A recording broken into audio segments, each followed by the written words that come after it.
Heute nähe ich mir meinen Traum-Cottagecore-Outfit, weil ich zu viel im Internet surfe. Hi, ich bin Lavatis und seit ich dieses Mieder auf Etsy gefunden habe, lässt mich das nicht mehr los. Ich will das haben. Aber warum sollte ich knapp 300 € ausgeben, wenn ich doch nähen kann und einen Schrank voller schöner Stoffe habe?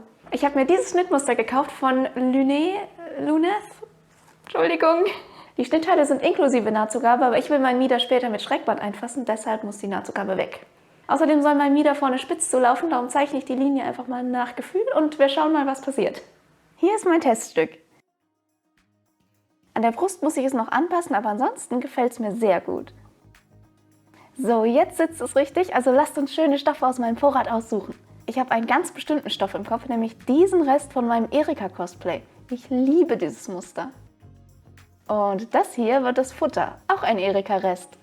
An den Seiten, wo die Schnittteile aneinander genäht werden, schneide ich sie mit Nahtzugabe zu, aber oben und unten lasse ich die Nahtzugabe weg. Außerdem schneide ich noch ein Zwischenfutter aus Twill zu. Das ist ein dicht gewebter, stabiler Stoff und der soll das Mieder verstärken, denn die anderen beiden Stoffe sind recht dünn und ich weiß nicht, ob sie den Zug auf Dauer aushalten. Die Zwischenfutterteile hefte ich auf dem Außenstoff fest, bevor ich den zuschneide. Diese beiden Schichten werde ich ab jetzt wie ein Teil behandeln. Vielleicht sieht das nach unnötigem Aufwand aus, aber ich mache mir gerne die zusätzliche Mühe, wenn das Ergebnis dadurch schöner und professioneller wird.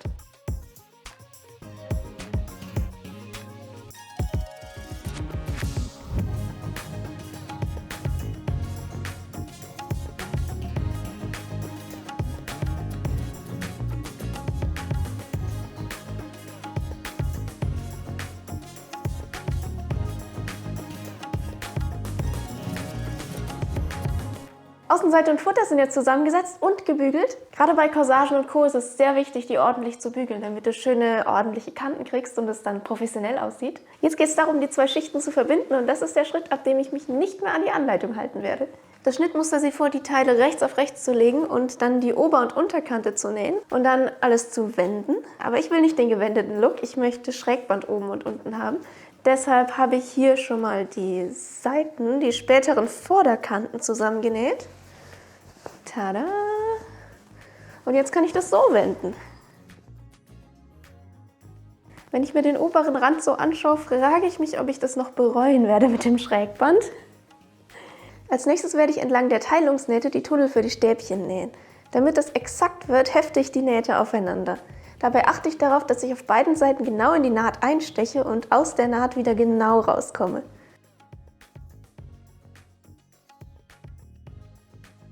Dann nähe ich das mit der Maschine fest, aber ziehe den Heftfaden raus, bevor er mit angenäht wird. Du kannst auch einfach ein Garn in der gleichen Farbe wie dein Stoff benutzen und über die Heftnaht drüber nähen. Außerdem habe ich noch die Träger aufeinander fixiert und die Heftfäden rausgezogen. So sieht es dann aus, noch ohne Stäbchen. Um die Stäbchentunnel in der richtigen Breite zu nähen, muss ich mich erstmal entscheiden, welche Stäbchen ich wo einsetze. Ich habe hier einmal meine Spiralfedern, die werde ich an allen gebogenen Nähten einsetzen, denn die sind super flexibel und lassen sich nicht nur nach vorne und hinten biegen, sondern auch zur Seite. Die können den gebogenen Nähten sehr schön folgen und dann gibt es da auch keine Knicke im Stoff oder sowas. Für die geraden Nähte empfiehlt das Schnittmuster Metallstäbchen, also Federstahl, nur sowas habe ich gerade nicht da. Darum werde ich Kabelbinder benutzen. Die lassen sich genau wie Plastik- und Metallstäbchen nur nach vorne und hinten biegen, nicht seitlich. Ich habe Kabelbinder gefunden, die extra flach sind. Das ist super, dann sieht man die nicht so durch den Stoff durch. Die Spiralfedern und die Kabelbinder sind unterschiedlich breit. Deshalb muss ich genau aufpassen, welche wohin kommen, damit ich die Stäbchentunnel in der richtigen Breite nähe. An der Vorderseite, wo später die Ösen hinkommen, ist es wichtig, ein Plastikstäbchen einzusetzen oder halt ein Metallstäbchen. Jedenfalls keine Spiralfedern, denn die können sich beim Schnüren zur Seite ziehen und das sieht dann blöd aus. Wenn du genauer wissen willst, wie ich die Spiralfedern zuschneide und die Endkappen draufsetze und alles, dann schau mal in mein Corsage-Tutorial rein.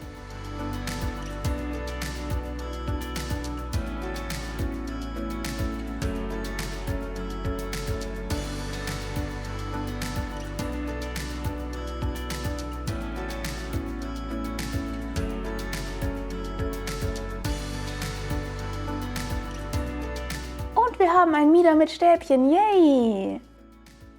Jetzt nehme ich den Rest meines Blümchenstoffs und schneide Streifen im schrägen Fadenlauf zu für das Schrägband und nähe die zu einem langen Streifen zusammen. Bei selbstgemachtem Schrägband habe ich oft das Problem, dass es nicht so liegen bleibt, wie ich es bügele, sondern sich wieder entfaltet. Ein hilfreicher Trick ist es direkt beim Bügeln auf eine Papprolle zu wickeln, dann kühlen die Knicke in der Form aus, die sie später haben sollen. Als nächstes kommt die Fleißarbeit, das Schrägband ordentlich festzustecken.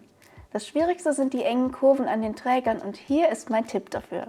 Dadurch, dass das Schrägband im schrägen Fadenlauf zugeschnitten ist, wie der Name sagt, ist es in die Länge und Breite leicht dehnbar. Wenn ich zum Ende des Trägers komme, ziehe ich das Schrägband vor jeder Stecknadel in die Breite. Dadurch zieht es sich in der anderen Richtung ein kleines bisschen zusammen. Wenn ich es in die Breite ziehe, wird es dadurch etwas kürzer, wenn ihr versteht, was ich meine.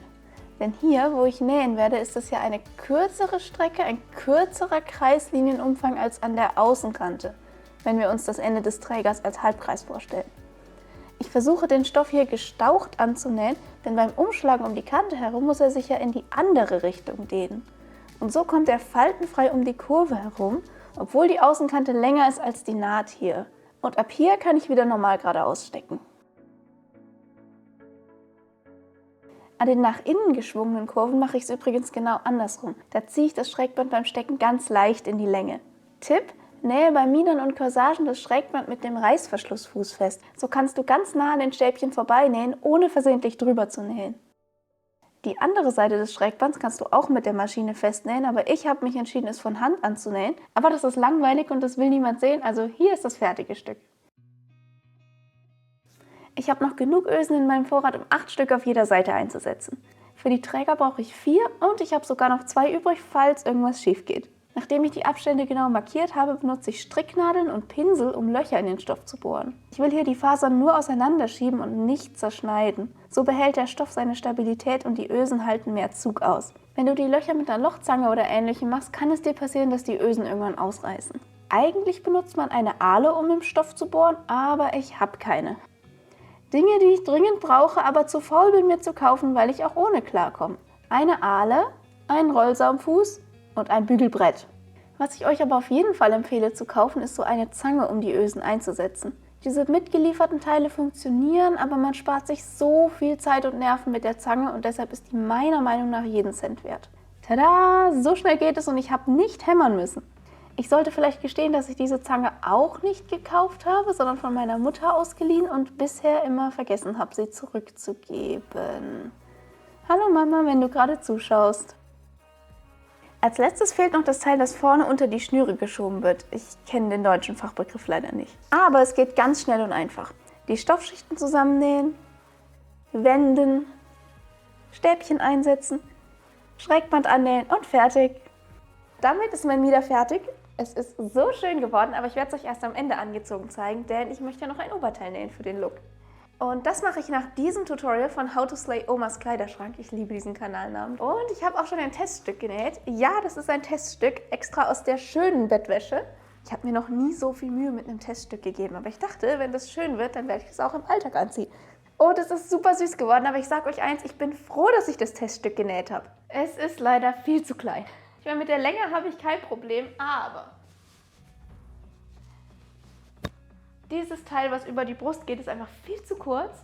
Ich habe auch ein Problem mit den Ärmeln hier, dieser Teil unter den Armen ist zu kurz, das kneift. Die Weite hier ist aber völlig in Ordnung, die Ärmellänge eigentlich auch. Ich glaube, mein Problem ist, dass ich gerade bei diesem Teil hätte Nahtzugabe hinzufügen sollen, was im Tutorial nicht explizit erwähnt wurde und deshalb habe ich da auch nicht drüber nachgedacht. Ja, nee, so ziehe ich es leider nicht an, auch wenn es an sich echt süßes Oberteil ist. Vielleicht kann ich das noch einem Kind vermachen? Mit meinen neuen, jetzt hoffentlich richtigen Maßen geht es ans Zuschneiden des guten Stoffs. Ich habe mich für eine dünne, leichte Baumwolle entschieden, damit das Oberteil so leicht und luftig wird wie auf diesem Foto. Was ich nicht bedacht habe, ist die Blickdichtigkeit dieses Stoffes, beziehungsweise die Nicht-Blickdichtigkeit. Aber das wird mir leider erst viel später auffallen. Ups! Was ich am Schnittmuster von How to Slay Omas Kleiderschrank toll finde, ist, dass es nur aus Rechtecken besteht. So habe ich beim Zuschneiden fast gar keinen Müll. Und hier habe ich 2 Ärmel und das Vorderteil, das Rückenteil, die nähe ich gleich. Und hier oben noch genug Rest, um später die Rüsche auszuschneiden.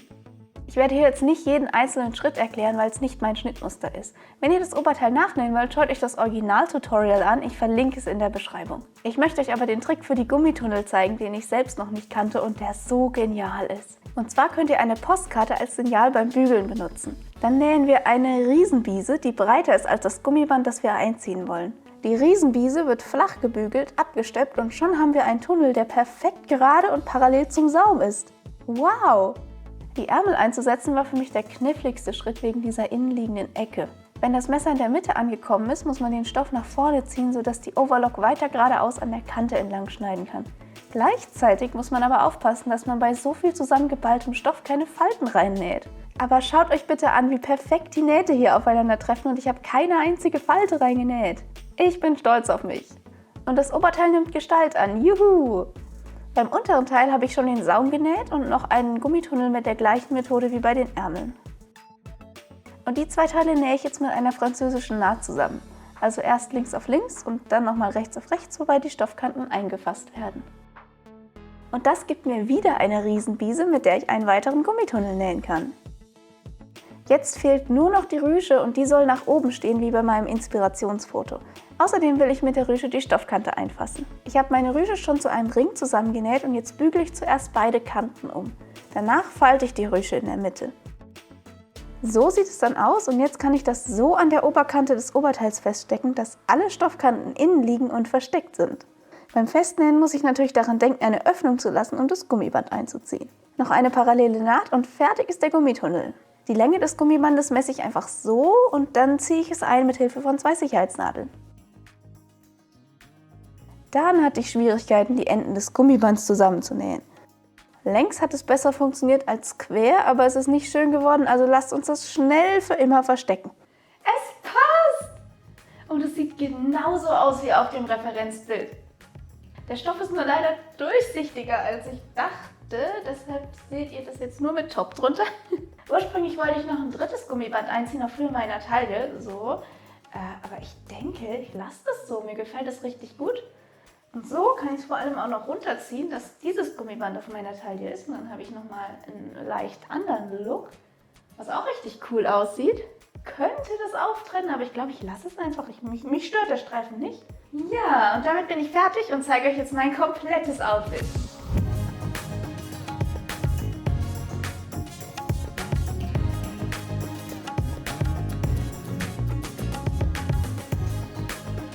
Es sieht so schön aus. Dieser romantische Pastell-Cottagecore-Look ist genau das, was ich wollte. Die Passform des Mieders ist super und ich bin absolut glücklich mit dem Ergebnis. Und gerade scheinen Korsett und Mieder ähnliche Tops in zu sein, darum habe ich auch mal versucht, es etwas alltagstauglicher zu stylen. Als erstes habe ich diese leichte Strickjacke hier. Die hat so ein süßes Muster und ich finde, sie passt super zum Mieder. Aber vielleicht eher ohne den Tüllrock. Mit Hose sieht es auf jeden Fall lässiger aus, aber wieso fühle ich mich wie eine Piratin? Aber mit der Strickjacke sieht's gut aus. Den Look würde ich auf jeden Fall tragen. Noch besser gefällt es mir aber mit einem normalen T-Shirt, dann ruft es auch nicht mehr Piratin. Und für den Sommer geht eine schwarze kurze Hose eigentlich immer. Es sieht auch ganz cool aus, wenn die Hose über dem Mieder ist. Dieses Outfit würde ich auch im Alltag anziehen. Für den Winter habe ich diesen Pulli, der farblich zum Mieder passt, aber vom Stil her passen die Sachen nur bedingt zusammen. Und hier noch mehr Stilbruch, aber irgendwie hat das auch was. Bis zum nächsten Mal!